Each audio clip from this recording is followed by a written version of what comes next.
here are some things that you should not do when you're looking to buy a home.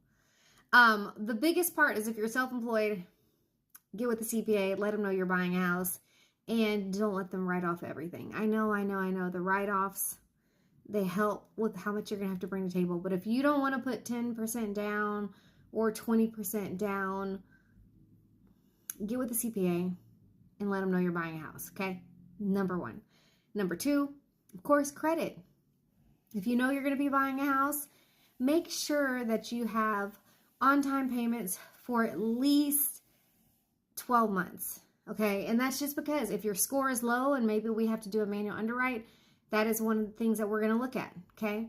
Ideally, if you know you're going to buy a house, make your payments on time, try to clean up your credit so you can have the best credit possible. I mean, it doesn't have to be perfect, but, you know, if you say, hey, I know I'm going to buy in a year, use that year to work on your credit, okay? Second, save. There's a common misconception that you can buy a house and not have to pay any money.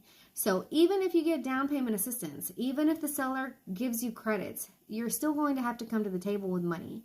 There's earnest money, which is usually about 1% of the purchase price.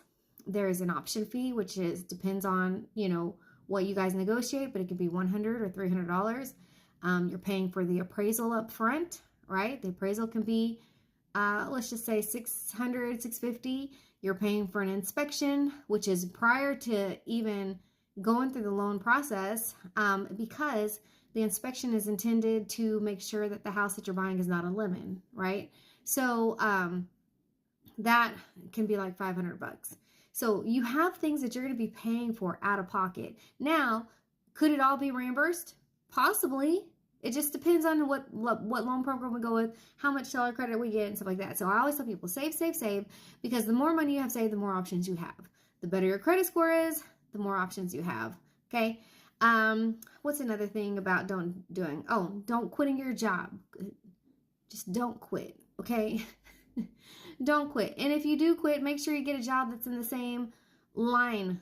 It doesn't have to be the same exact industry, but like adjacent, you know. You want to go salary to salary. If you're hourly, you want to make sure that it's guaranteed 40 hours a week.